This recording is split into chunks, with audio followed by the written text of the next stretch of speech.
Bienvenidos a Vértice Internacional, soy Rina Musali, me da muchísimo gusto saludarlos en este programa que analiza el acontecer mundial y sus impactos para México. El día de hoy, un programa que no podíamos soslayar, la crisis política en Hong Kong y las protestas masivas que azotan a esta región administrativa y especial de la República Popular de China. En este contexto nos preguntamos sobre el concepto ideado por Deng Xiaoping de China, un país, dos sistemas. La revolución de los paraguas, pero también el rol de los jóvenes y su grito democrático. Les pido por favor que me acompañen.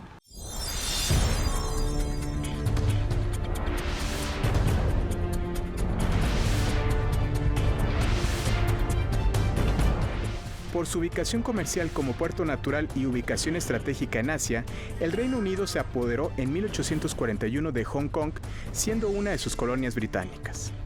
54 años después, tras el fin de la Primera Guerra Sino-Japonesa, Alemania, Francia y Rusia, que intervinieron para apoyar a China, demandaron la cesión del territorio, lo cual motivó a que en 1898 Gran Bretaña firmara un contrato de arrendamiento por 99 años. Fue así como Hong Kong permaneció bajo dominio británico hasta el 1 de julio de 1997, convirtiéndose a partir de entonces en una región administrativa especial de China, pues conserva cierta autonomía y, a diferencia del resto del país, existe la separación de poderes que recaen en los consejos ejecutivo, legislativo y judicial. En el primer caso, la gestión corresponde al jefe ejecutivo, nombrado por el Comité Electoral y posteriormente designado por el Consejo de Estado de la República Popular China, por un periodo de 5 años. Sus obligaciones incluyen la aprobación del presupuesto, la firma de proyectos de ley, la decisión sobre políticas gubernamentales y la emisión de órdenes ejecutivas. Hong Kong tiene un parlamento unicameral integrado por 70 miembros, de los cuales 35 son votados directamente bajo el sistema de representación proporcional, mientras que el resto los eligen personas físicas o jurídicas de algunos sectores específicos del país. Cada legislatura dura 4 años y sus atribuciones principales son debatir políticas y aprobar o rechazar proyectos de ley. Por su parte, el Poder Judicial de Hong Kong está fuertemente influenciado por el derecho inglés y se organiza de forma jerarquizada desde el Tribunal de Apelación Final a los tribunales de distrito, que incluyen al Tribunal de Familia, pasando por el Tribunal Supremo, que se divide en el Tribunal de Apelación y en el de Primera Instancia. Los deberes de la Judicatura son proporcionar asesoramiento legal al gobierno, enjuiciar a delincuentes y manejar todos los asuntos legales en Hong Kong. El pasado 1 de julio se cumplieron 22 años del aniversario de la entrega de Hong Kong a la República Popular de China. El traspaso que se llevó a cabo en 1997 y que bautizó a Hong Kong como una región administrativa especial de la China continental. Bajo el concepto de Deng Xiaoping de un país con dos sistemas, que fue la base de las negociaciones entre China y Reino Unido en épocas de Margaret Thatcher. Primero la reincorporación de Hong Kong a la China continental y 2 años más tarde la de Macao, una ex colonia portuguesa, le abrieron la puerta a la China dual en materia política, económica y social, es decir, una China que cohabita con un sistema comunista junto con un sistema capitalista. Hong Kong es una pequeña isla que fue colonizada por los ingleses y llegaron a un acuerdo los ingleses con los chinos de la China continental, porque hay otra isla que es Taiwán y que no pertenece al mundo comunista de los chinos. Y entonces el acuerdo fue con los ingleses entregar la isla a la órbita china y respetar las libertades de que gozaban de su sistema, del sistema inglés. Y ahora resulta que le están apretando las tuercas los chinos. Bueno, Hong Kong obtuvo su digamos, autonomía parcial respecto de los británicos hace 22 años, en 1997. Esa autonomía le permitió a Hong Kong desvincularse de los británicos, no total, sino parcialmente, con una soberanía política y parcialmente jurídica, pero no judicial. Esto quiere decir que los delitos cometidos en territorio de Hong Kong no son precisamente juzgados en Hong Kong. O dicho de otro modo, lo que busca China es apresurar que los delitos sean juzgados en Beijing y no en Hong Kong, buscando integrar a Hong Kong al resto del territorio chino. Es una propuesta que tiene Xi Jinping. Pedro, Hong Kong está viviendo una crisis política y social de gran calado, pero retomemos esta filosofía de Deng Xiaoping de un país, dos sistemas. ¿Piensas tú que este principio está en crisis? Sí está en crisis. Está en crisis porque se está violando, de hecho, la idea de un país, dos sistemas en el caso de Hong Kong, y se está violando porque cuando Hong Kong vuelve a la soberanía china, como recordarán en 1997, se llegó a un acuerdo para que en el año 2014 hubiera una reforma política que permitiera hacer una apertura democrática y que los habitantes de Hong Kong tuvieran más peso en la elección de sus gobernantes. La forma actual de elección de los gobernantes, tanto de los legisladores como del Poder Ejecutivo, es una forma muy indirecta en donde China tiene mucho peso para decidir quiénes gobiernan a esta ciudad-estado, pero se había planteado en principio que para el 2014 iba a haber una reforma que se iba de alguna manera, que nunca se estatuyó bien, a ampliar la democracia en esta ciudad de Estado, y llegó el año 2014 y tal reforma no se llevó a cabo, viendo el gran movimiento, como recordarán, de los paraguas, que no llegó a ninguna conclusión. China no abrió el sistema, pero desde entonces el sistema está quebrado. Está en crisis el sistema. Creo que las imágenes que hemos visto cada fin de semana hablan de que la sociedad de Hong Kong no termina de encontrarse cómoda con los cambios que ha sugerido Beijing a la fórmula de un país, dos sistemas, que no solo la pactó Deng Xiaoping, sino también su contraparte fue Margaret Thatcher. Y quizá ahí lo que es interesante es que la situación mundial también ha generado un resquicio interesante para que los chinos se sientan con mayor poder de tratar de jalar hacia su órbita aún más a Hong Kong. Gran Bretaña, que era quizá una suerte de freno para algunas políticas chinas, ahorita por su propia proceso interno del Brexit, está siendo un actor ausente en lo que está sucediendo en Hong Kong, y las imágenes cada día, la verdad, son más preocupantes para nosotros que llevamos años observando lo que sucede en Hong Kong y en China. Es inverosímil lo que está pasando. El éxito del concepto un país, dos sistemas se está poniendo en entredicho. Si bien esta solución recuperó la soberanía de Hong Kong sin contratiempos, manteniendo sus márgenes de autonomía y prosperidad, esta fórmula de cohabitación y conveniencia está en jaque porque las fisuras entre Hong Kong y China parecen insalvables. La raíz del conflicto reside en la historia singular de Hong Kong y su legado colonial británico, que han moldeado su cosmovisión económica, cultural, legal y de forma de vida. El derecho a desarrollar su propio sistema democrático ha sido un jaloneo constante con la élite política china y la asimilación de los hongkoneses hacia la China continental, que no logra superar las barreras culturales y sociales que los dividen, tras varios siglos de separación. Según una encuesta del Programa de Opinión Pública de la Universidad de Hong Kong, en junio del 2019, el 53% de la población se identificaba como hongkonés, el 11% como chino y el 35% como mixto, es decir, chino en Hong Kong y hongkonés en China. Y esa identidad nace entonces de esa libertad y esa distancia tan grande entre las formas de vida de esta ciudad-estado y de la China continental, que viene de mucho, mucho tiempo atrás. Lo mismo se puede decir, por ejemplo, de Taiwán. Los taiwaneses no se sienten chinos. La mayor parte de la población en Taiwán le encantaría poder ser un país internacionalmente reconocido como independiente, ser otra cosa, ser Taiwán, ya no tener esa visión, sueño de ser el gobierno legítimo de toda China, que en realidad es una quimera. Y tampoco hay en Taiwán, como no la hay en Hong Kong, entonces una identidad o unas ganas o una voluntad de pertenecer a un sistema político que lo ven muy autoritario, lo ven muy asfixiante y que además cada vez se cierra más. Entonces, obviamente que hay allí una gran identidad fruto de las enormes diferencias entre los sistemas económicos y políticos. El peso de la era colonial parece ser más un motivo de orgullo para Hong Kong que un resabio. Para muchos de ellos, uno de los eslabones que los distingue, es decir, a los hongkoneses de otras regiones administrativas especiales, ha sido el Estado de Derecho y su casi respeto universal. El sistema legal de Hong Kong se diferencia enormemente del que existe en China continental, porque el primero está influenciado por el derecho inglés. Incluso en las negociaciones entre China y Reino Unido se acordaron 50 años de autonomía, preservando el sistema de economía capitalista para la ex colonia, fecha que se cumple en el año 2047.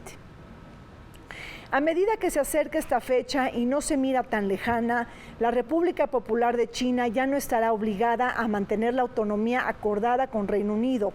Por ello, las divisiones entre estos dos sistemas disímiles se agrietan, pues Beijing no permitirá la independencia de la región por el posible efecto contagio frente a otras regiones administrativas y por la importancia geoestratégica de Hong Kong.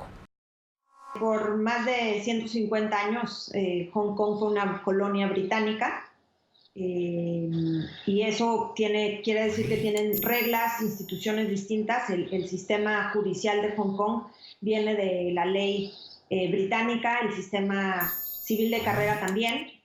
Las leyes de Hong Kong habían sido, todavía siguen siendo muy similares a las de Gran Bretaña. Tienen prensa libre, libertad de culto, libertad de manifestación. Entonces, es un país completamente distinto. China, por su parte, viene de un proceso un proceso bastante complejo. Primero pasó por el comunismo y ahora tienen esto que se llama el socialismo con características chinas, que si bien es un sistema básicamente capitalista, es un sistema donde el Estado tiene mucho poder económico. Hong Kong tiene, por el otro lado, una de las economías más libres del planeta, y China es un país donde todavía las paraestatales, y ahora con Xi Jinping aún mucho más, tienen mucho poder, donde todavía hay redes sociales que controla el partido, y como cuestiones como vivienda, por ejemplo, todavía está asignada en algunos lugares por el partido. Pues imagínate que Hong Kong es un puerto que perteneció al Imperio Británico por muchísimo tiempo. Acuérdense la Guerra del Opio en los años 40 del siglo XIX, y después se concluye con los segundos tratados injustos, como los llaman en China, y se llega a este dominio de 100 años, del 97, de 1897 hasta el siglo pasado, que fue en el 93 de la devolución. Pues estamos hablando de muchísimo tiempo en donde Hong Kong va a desarrollar un sistema económico y político radicalmente distinto al de China continental. Un sistema de elecciones, un sistema de libertades individuales, de libre mercado, de libre empresa, que chocaba por completo con el sistema comunista radical de la época de Mao Zedong y en la época de sus primeros años de sucesores. Y después viene toda la reforma económica y el lanzamiento de China como una gran potencia económica con las reformas de Deng Xiaoping, pero en los terrenos políticos siguió siendo pues un país muy cerrado, como lo sigue siendo hasta ahorita, mientras que Hong Kong permaneció como una ciudad-estado con libertades mucho más amplias de las que se tenían en China. Cuando viene la devolución, pues viene esta idea de los chinos de que, vamos a respetarles su propio sistema económico y político, vamos a meter la mano, desde luego, en lo que se refiere al gobierno de la ciudad-estado, pero respetando mucho el sistema judicial y el sistema económico. De hecho, Deng Xiaoping murió en los días en los que Hong Kong estaba obteniendo su soberanía respecto de Reino Unido, que fue una de las conquistas de Deng Xiaoping, sobre todo en esta política aperturista en la cual, si China se está abriendo al exterior, ¿por qué tiene que haber una influencia del exterior en China? Además de que el trato de ocupación británica terminaba en 1997. que por cierto el año pasado obtuvo el beneplácito de una reforma legislativa que le permite reelegirse indefinidamente como presidente de China. Es decir, él puede mantenerse en el poder en China hasta su muerte si el pueblo chino lo reelige en los procesos electorales que le permitirían la reelección. No necesariamente es que no pueda ser derrocado, pero sí puede mantenerse indefinidamente en el poder mediante distintos procesos electorales en varios momentos en elecciones quinquenales dentro del territorio chino, porque el presidente se elige cada 5 años en territorio chino. Hong Kong no cuenta con una constitución, pero sí con una ley básica que le asegura la autonomía de su poder ejecutivo, legislativo y judicial frente a la China continental, además de garantizar otros derechos y libertades. Sin embargo, hablando de libertades, Hong Kong practica la libertad de expresión, la libertad de prensa, la libertad de la asamblea, es decir, todo un paquete que choca directamente en contra del sistema político de la República Popular China.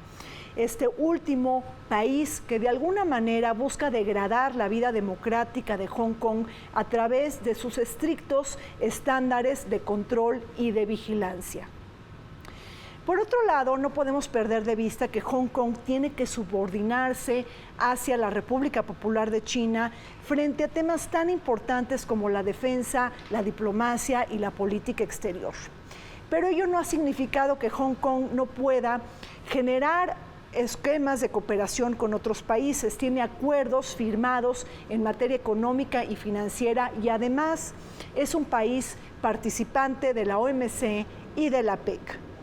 En el proceso entre Margaret Thatcher y Deng Xiaoping en 1981 se acordó que Hong Kong mantendría la mayoría de sus instituciones, excepto justamente por la política internacional que la llevaría a China y por el sistema de defensa que de alguna manera, aunque la policía es de Hong Kong y es completamente independiente, el sistema, no tienen un sistema militar, pero las instituciones militares sí están regidas desde el otro lado de la frontera en Shenzhen.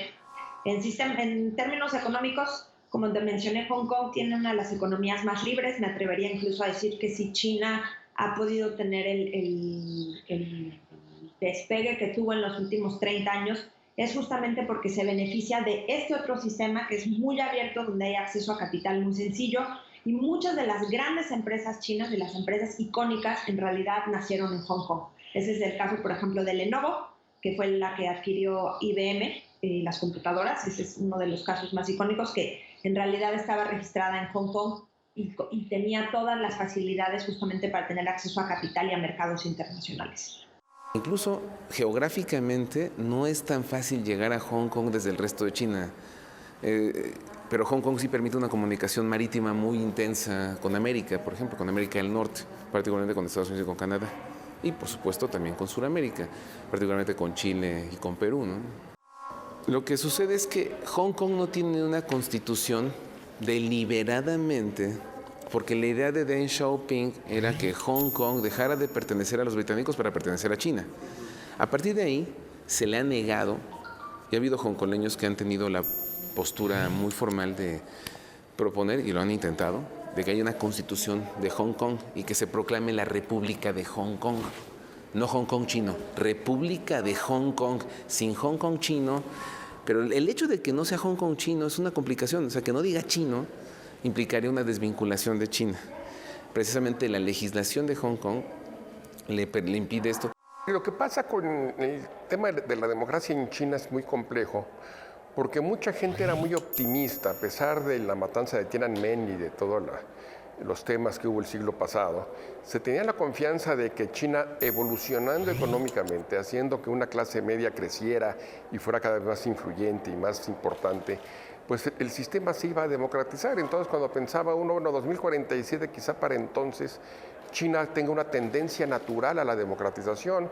Se vio en muchos estados de Asia Oriental, en Corea del Sur, en Taiwán, en naciones que partieron de ser muy autoritarias y que ahora son democracias plenas, que China quizá no sea una democracia plena como Finlandia, ¿verdad? Pero que sí hubiera mayores cauces democráticos en la sociedad china como consecuencia del desarrollo económico y del crecimiento de la clase media. Y no se está viendo, sino que al contrario, ahora tienen en Xi Jinping a un presidente mucho más personalizado, mucho más autoritario de lo que fueron sus antecesores. Entonces vemos que lejos de abrirse se cierra el sistema político en China, a pesar de los pronósticos y de los buenos deseos de muchos analistas, y a pesar de esa tendencia que dice a mayor desarrollo económico, mayor democracia, pues vemos que en el caso chino no se está cumpliendo. El soft power o el hard power, el poder suave, que es el poder del convencimiento, de la amistad, de la persuasión, y el hard power o el poder militar, ¿no? China está preparada para la guerra, es el ejército más numeroso del mundo, simplemente porque la población de China es de 1.415 millones de habitantes. Estados Unidos tiene 326 millones de habitantes. Entonces, simplemente en número poblacional, ¿no? Y en territorio son tienen el mismo tamaño, nada más 200,000 kilómetros cuadrados. Estados Unidos tiene más territorio, pero son 9.500.000 y 9.800.000.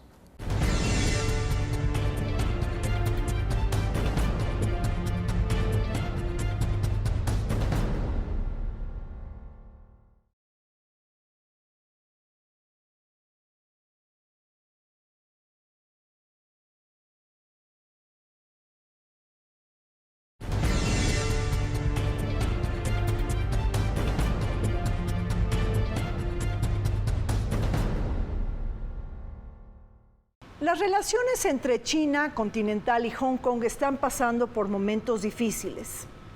Ahí tenemos una relación crispada desde tiempos atrás, con raíces históricas, pero también para coyunturas muy específicas, las relaciones se atestiguan bastante fisuradas.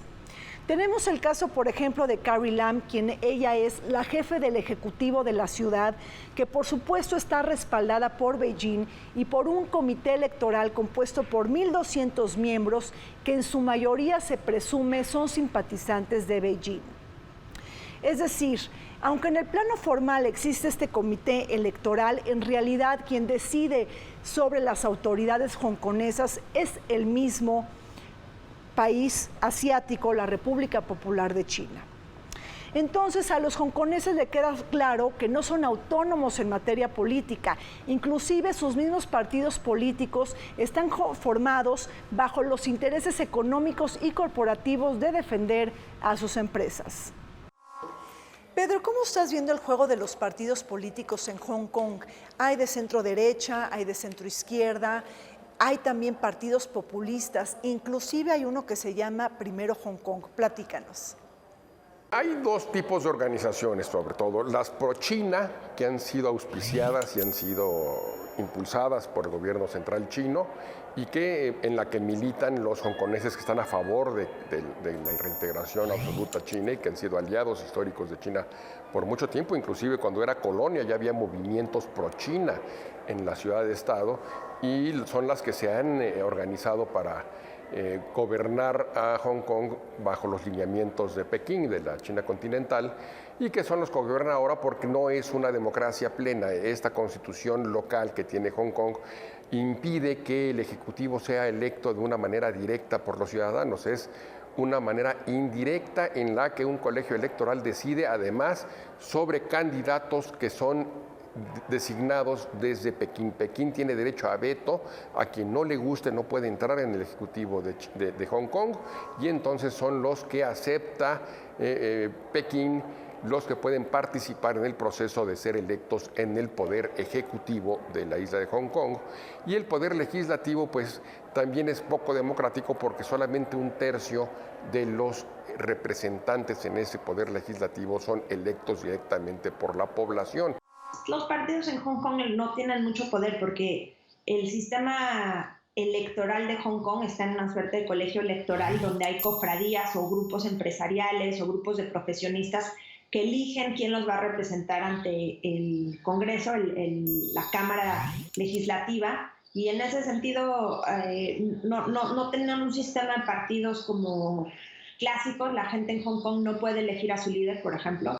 Hay bastiones del Partido Comunista, infiltrados, en las decisiones gubernamentales dentro de Hong Kong, tratando de desestabilizar a los defensores, digamos, del neoliberalismo chino. Hong Kong es un bastión de neoliberalismo, de capitalismo de mercado, y China territorial está planteando un esquema más capitalista de Estado. No socialismo de Estado como se tenía con Mao Zedong, sino un capitalismo de Estado, una especie de combinación entre Deng Xiaoping con Mao Zedong a través de Xi Jinping. Y esto, trasladado a Hong Kong, implica una confrontación. Y se plantea que algunos partidos se consideren ilegales porque no están registrados por Beijing. Dicho de otro modo, Beijing está tomándose la atribución de registrar a los partidos políticos de Hong Kong como una atribución político-jurídica de Beijing respecto de Hong Kong. Si esto sucede, entonces Hong Kong no tendría libertad política de decidir sus creaciones de partidos políticos, los que sean, sus procesos de creación y consolidación de partidos políticos, los agremiados y afiliados a los partidos, incluso los procesos electorales para cargos de elección popular. Como antesala de las protestas masivas en Hong Kong del 2019, se apuntan las movilizaciones sociales del 2014, cuando se trató de reformar el sistema electoral para el relevo ejecutivo del año 2017. Las autoridades hongkonesas instaron al gobierno central chino a permitir el sufragio universal a la hora de designar a los candidatos al líder del Ejecutivo. No obstante, obtuvieron un resolutivo que solo permitiría la elección directa, siempre y cuando sea mediante una lista de candidatos preaprobados por Beijing. Con esta respuesta, las protestas estallaron a propósito de reclamar más democracia y elecciones libres, pues la China continental ha rechazado repetidamente las solicitudes de sufragio universal de Hong Kong. No olvidemos que la ley básica determinó la creación de un consejo legislativo compuesto por 70 miembros, siendo la mitad elegidos por sufragio universal y el resto por un grupo cerrado de empresarios y otras personalidades afines a los intereses de Beijing.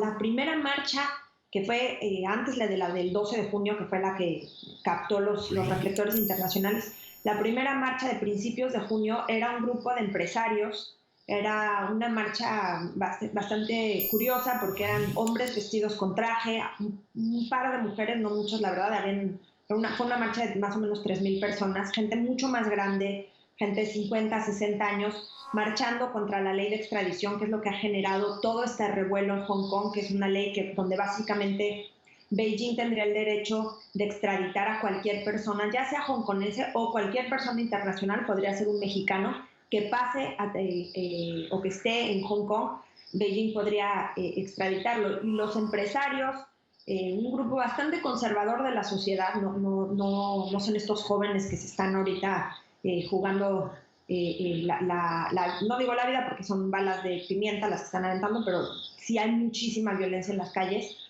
Principalmente los jóvenes, los que menos identificación tienen con la China continental, porque para ellos toda su vida ha sido como ciudadanos de una ciudad-estado en los hechos, independiente y con su propio sistema. Entonces son los jóvenes los que más salieron a protestar en el 14, los que más están saliendo a protestar ahora, y de una manera particularmente violenta. Vemos cómo las oficinas del LegCo, que es el Legislative Council, el Consejo Legislativo de Hong Kong, fueron muy dañadas por jóvenes protestantes inconformes porque tienen miedo de qué va a pasar con el futuro de ellos. El 2047, que es cuando regresa definitivamente la autonomía a China, cuando va a desaparecer la vigencia de esta constitución local, pues a los jóvenes les pesa porque ellos van a tener en unos 20, 30 años más, pues de una edad ya productiva con sus familias.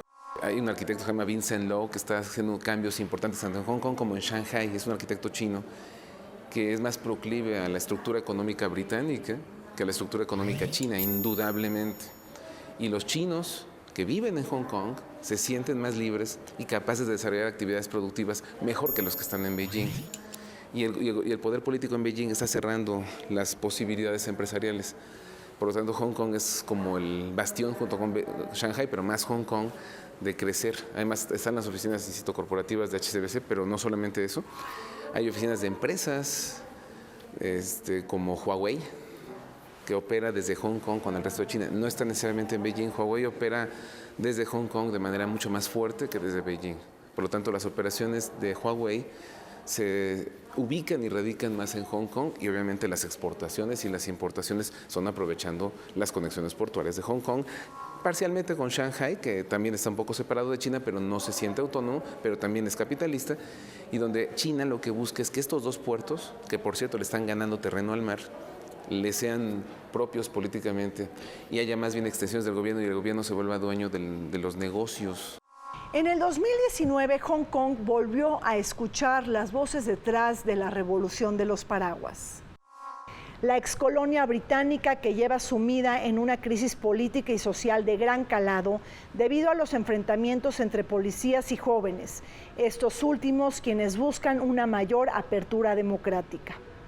En esta ocasión, el proyecto de ley que habría permitido a Hong Kong extraditar a presuntos delincuentes a China continental que levantó la rabia social en contra de Carrie Lam, la ministra jefa de Hong Kong, quien estaba dispuesta a consentir un trato opaco y politizado para los disidentes o críticos hongkoneses en China.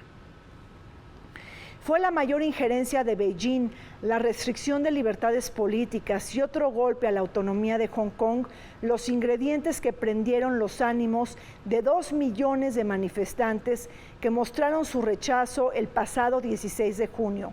Acto seguido, Carrie Lam pidió disculpas, pese a que muchos abogan por su renuncia. Si hay un delito que se comete en Hong Kong, introdujeron una iniciativa, la señora Lam, que es la gobernadora de Hong Kong, para que se pudiera extraditar en ciertos casos de delincuencia a los hongkongoleños hacia China, y se armó la protesta, pero gigantesca, y pidieron la renuncia de esta señora. Entonces, cuando vio que no podía, retiró, pero no anuló el decreto. Entonces, a los habitantes de Hong Kong no les pareció y siguieron las protestas. Pero obviamente esta señora Lam está controlada por Xi Jinping. Me parece que ha perdido poder absolutamente hacia adentro en la política interna de la isla. Se rumoraba que había presentado su carta de renuncia y que el gobierno de la ciudad prohibida no le permitió renunciar, que básicamente le dijeron que se tenía que quedar a arreglar el desastre que había sucedido. Hay una percepción en China de que había sido una mala ejecución política. Hay la misma percepción en Hong Kong de que la señora Carrie Lam no le toma correctamente el pulso político a la isla. Pero bueno, sigue ahí, los chinos no quieren que se vaya. Está prácticamente alineada a los intereses de Beijing o de Pekín. Los jóvenes de Hong Kong, que por supuesto anhelan una libertad económica, que viven en Hong Kong y que no quieren la represión, el esquema represivo chino, que detestan eso, sobre todo los más jóvenes, hablo de chavos de 17 a 20, 25 años, están en contra de estas políticas. No queremos la integración con China porque la integración con China atenta contra los derechos que ya tenemos aquí y que China no nos reconoce, y que con China tendríamos una represión, una restricción, no podemos viajar ni cuestionar al gobierno. Y aquí podemos pedir la cabeza de la gobernante y no pasa cosa alguna. En Beijing pedimos la cabeza de Xi Jinping y no sabemos si vamos a vivir mañana. Entonces hay una situación mucho más radical en China territorial que en Hong Kong. Lo que sucede es que la ley de extradición abre la puerta a otras reformas legales que le pueden permitir al gobierno chino influir en las actividades empresariales de Hong Kong y debilitar la posición comercial, económica y estratégica financiera que tiene este puerto chino. Por eso, cada vez que se inconforman con algo, como fue el caso de esta reforma a la ley que quería que todos los fugitivos en Hong Kong fueran regresados a China, que se estableciera un derecho de extradición, pues salieron a protestar porque no tienen una forma legal política para hacer sentir su inconformidad o su protesta. Por eso son tan violentas y por eso son tan numerosas, son espectaculares. Las del 14 como las del 19 se caracterizaron por ser manifestaciones de más de 1 millón de personas algunas de ellas pacíficas, ya vimos que otras no tanto, pero que es la forma, la única que le queda a la población de Hong Kong, que es por otro lado uno de los territorios con mayor densidad poblacional que hay en el mundo, pues imagínate, y además la más cara del mundo. Entonces, con una enorme densidad, y la única manera que tienen para protestar es directamente yendo a la calle. Aunque el proyecto de ley ha quedado suspendido, los jóvenes están tratando de resistir la deriva autoritaria del régimen de Xi Jinping.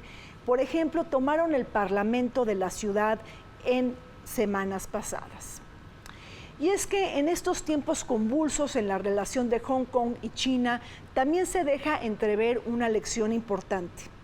La brecha generacional que se está agrandando entre los jóvenes y los adultos mayores y las personas de tercera edad. Los primeros que están buscando abrir un mayor cauce democrático y reformas políticas de gran calado frente a los segundos que se acomodan mucho a los intereses que porta y que dicta la República Popular de China. Sí, pues es una brecha generacional que se encuentra prácticamente en cualquier país, ¿no? Las expectativas que tienen los jóvenes respecto a las que pueden tener los adultos mayores o los miembros de otro tipo de generaciones. Son los más jóvenes porque los más jóvenes sienten que el 2047 está encima para alguien que tiene 50, 60, 70 años. Por eso tanta espectacularidad en las protestas, porque los poderes constituidos pues son poderes dominados por China, por Pekín y por los intereses económicos y políticos de China y políticos financieros que hay en Hong Kong. Entonces, de ahí el fenómeno de que la gente quiera más democracia, que quiera más participación, que quieran que se le haga buena la promesa que le hicieron en el 97 de hacer una reforma efectiva para abrir el sistema, pero no se ha logrado y se ve difícil con el actual gobierno chino que se llegue a hacer una apertura de estas características, de ahí estas protestas tan multitudinarias y tan grandes, ¿no?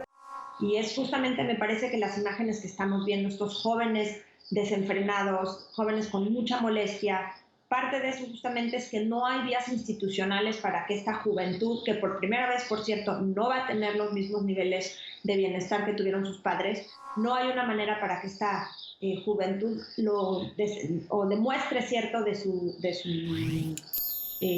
desilusión con el sistema por las urnas, ¿no? No hay métodos institucionales y creo que parte de lo que estamos viendo es justamente esa frustración cada vez más creciente de la juventud en Hong Kong por hacerse oír.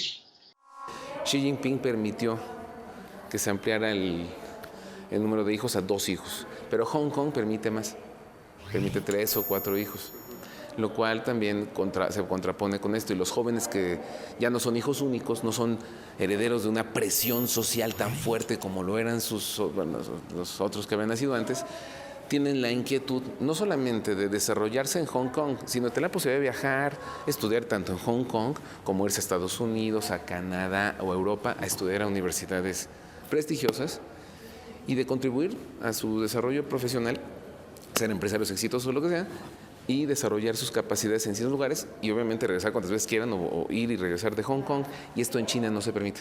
Hay una restricción fuerte de salida de territorio y esto hace que los jóvenes tengan un conflicto, particularmente con el gobierno de Beijing.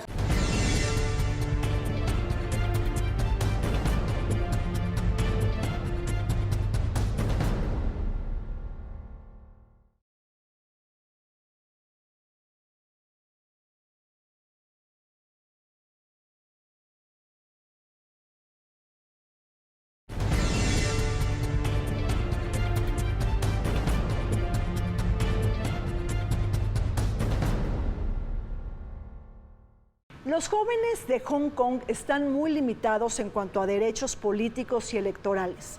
A muchos se les prohíbe crear partidos políticos y participar en cargos de elección, al tiempo de identificar y de tipificar a muchos de ellos como sospechosos de incidir en la desobediencia civil. El hostigamiento, la represión y la intimidación contra los jóvenes ha hecho que ellos participen con menor intensidad en la escena política hongkonesa. Sin embargo, la ley de extradición volvió a empoderarlos y a tomar centralidad dentro de la agenda política. Por otro lado, no olvidemos lo que pasó en el año 2017 cuando se celebraron elecciones en Hong Kong, cuando Edward Leung se le prohibió participar debido a sus posiciones a favor de la independencia. Ello le valió de una condena de 6 años de prisión. Hubo un caso de un preso chino que se enfermó de cáncer y murió sin poder recibir su premio Nobel de la Paz. No lo dejaron ir a Noruega a recibir el premio Nobel por razones estrictas de China y murió en prisión sin poder recibir el premio Nobel. Y era un disidente político, no era un delincuente. Solo estaba detenido, preso más bien, por oponerse a las políticas económicas de Beijing, sin tener una manifestación de violencia, sin haber cometido actos terroristas, ni mucho menos. El miedo que tienen los hongkoleños, justificado, es por lo que pasó con este hombre hace 2 o 3 años, y no quieren que les pase eso a los disidentes políticos que tienen una protección en Hong Kong y que, por supuesto, el sistema judicial de Hong Kong es mucho más benévolo que el del resto del territorio chino. En el caso de Hong Kong es distinto, porque estos impulsos populistas se dan sobre todo en contra de la democracia liberal, y lo que está pasando en Hong Kong es que no existe tal democracia liberal, al contrario, de lo que aquí se trata es una cuestión de la soberanía china en contra del deseo de la inmensa mayoría de los hongkoneses. Entonces, aquí estos movimientos pueden ser muy radicales, pueden ser abiertamente independentistas y hacer política, si quieres llamarla demagógica o populista, en el sentido de que Hong Kong tiene que separar, que tienen el derecho de autodeterminación y eventualmente de independizarse de Hong Kong. Entonces, entre los partidos, digamos, democráticos, de los dos bandos, los pro-China y los pro-democráticos, pues entre los pro-democráticos hay distintos matices en cuanto a la exigencia ante China. Hay abiertamente independentistas y hay aquellos partidos que, sin ser abiertamente independentistas, sí están exigiendo mayores cauces democráticos. Les preocupa mucho el futuro de China después del 47. Dentro de la nueva generación de jóvenes líderes en Hong Kong, muchas figuras destacan por sus posiciones a favor de la independencia. Líderes que no están de acuerdo con las imposiciones de Beijing y que son menos cautelosos a la hora de enfrentarse con el gobierno central chino. Por ejemplo, el Partido Nacional de Hong Kong es considerado como un partido ilegal. En su mayoría está conformado por jóvenes estudiantes y su fundador participó en el movimiento Occupy Central del año 2014, esta organización que luchó por el sufragio universal. El objetivo de este partido es construir un Hong Kong libre e independiente, consolidar la identidad hongkonesa, participar en cualquier acción de resistencia, así como abolir la ley básica a propósito de votar una constitución propia. Para los funcionarios de la China continental, el tema de la independencia es inadmisible y la guerra será en contra de la próxima generación de líderes.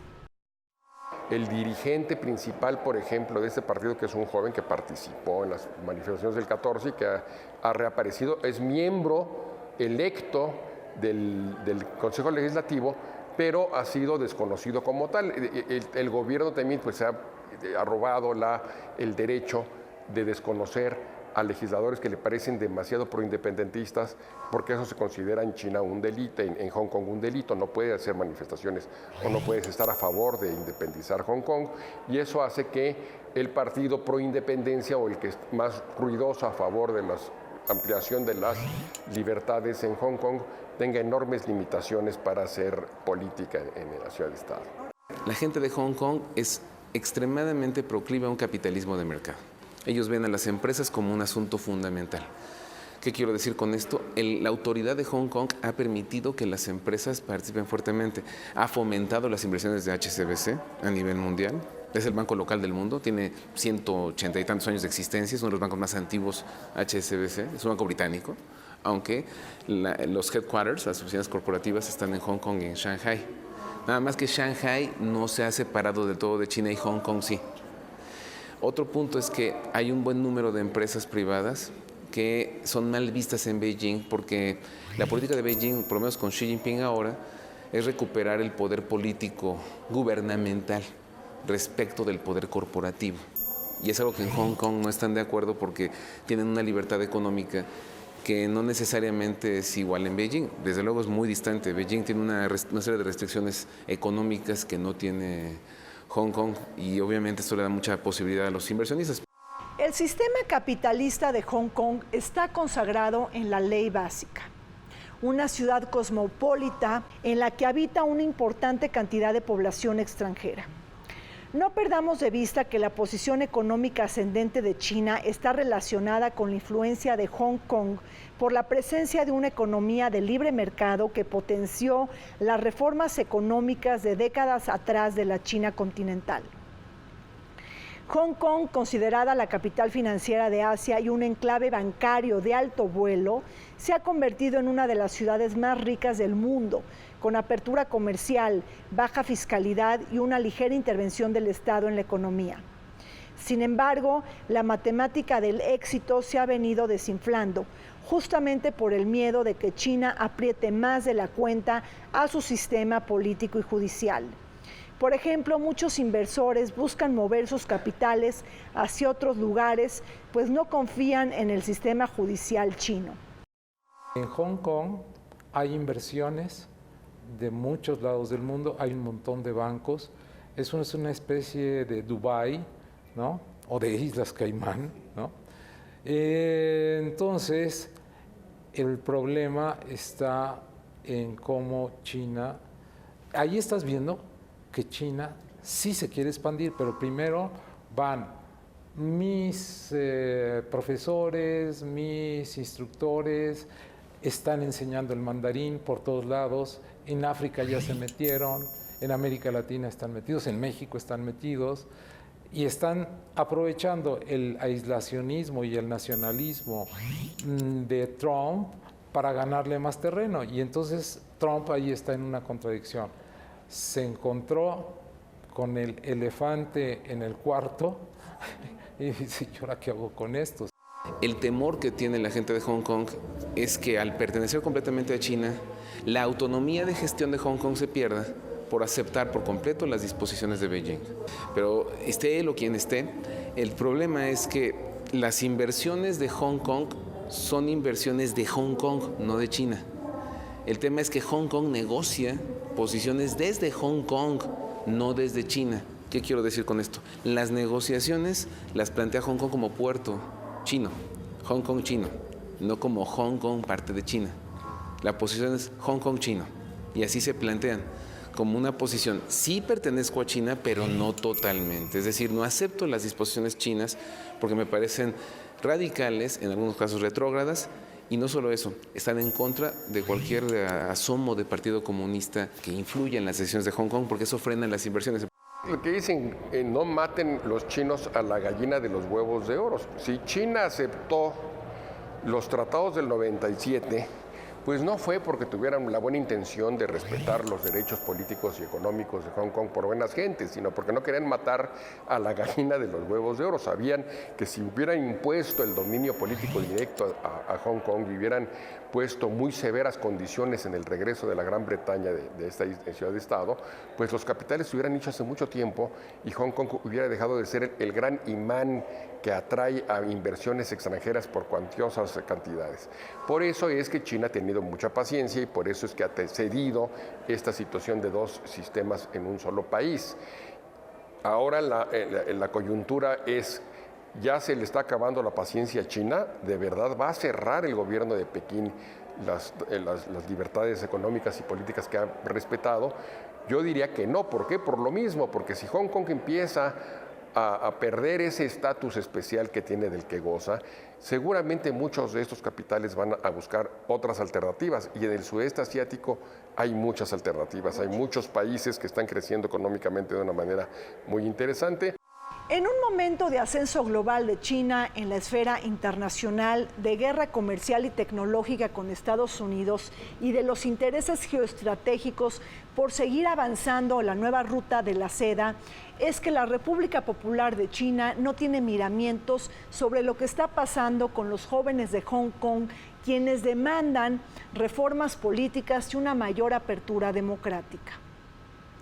China tiene su apuesta también imbricada en lo que está pasando en términos regionales, diferendos marítimos en el mar de China Oriental que están preocupando mucho a Estados Unidos y sus países aliados. Lo que es importante decir es que China todavía no tiene acabada su expansión por las fronteras. La pertenencia a organismos internacionales también es un pleito, porque si Hong Kong es reconocido por organismos internacionales, puede presionar para que logre lo que quiere, que por lo menos 100 países del mundo reconozcan la independencia de Hong Kong.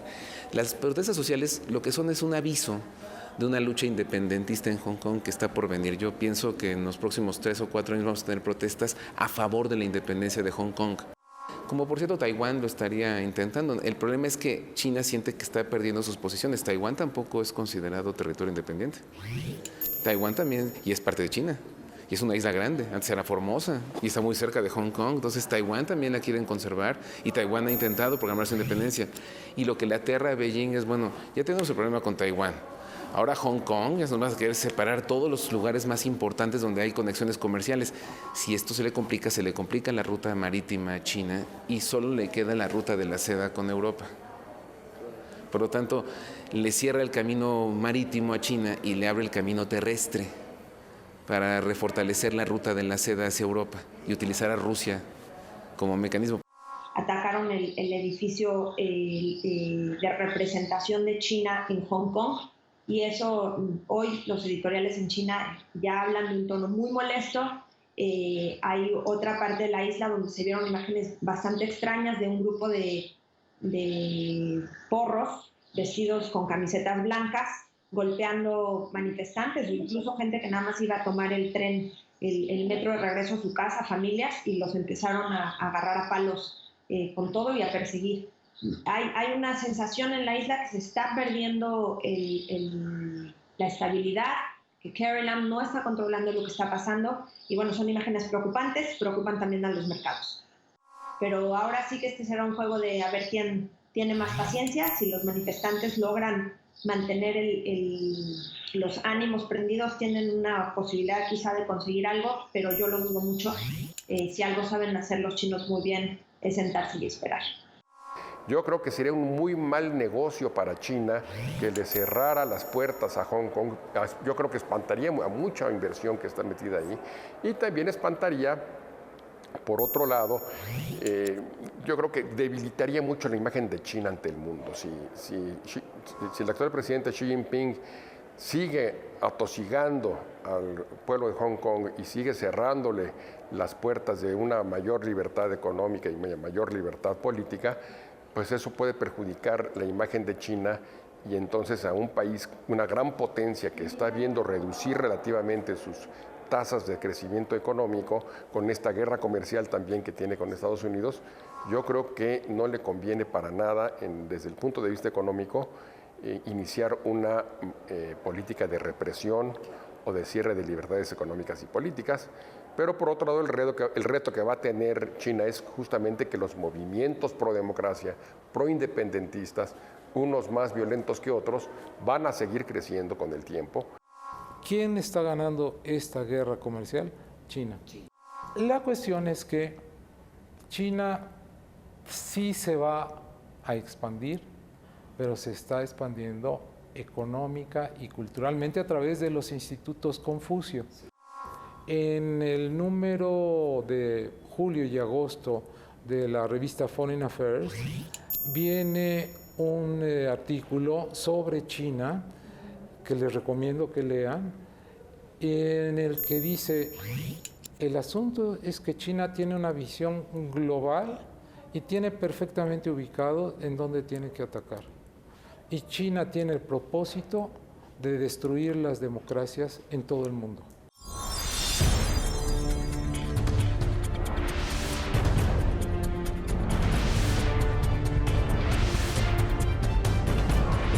Muchísimas gracias por su atención y compañía. Soy Rina Musali, se nos acabó el tiempo en Vértice Internacional.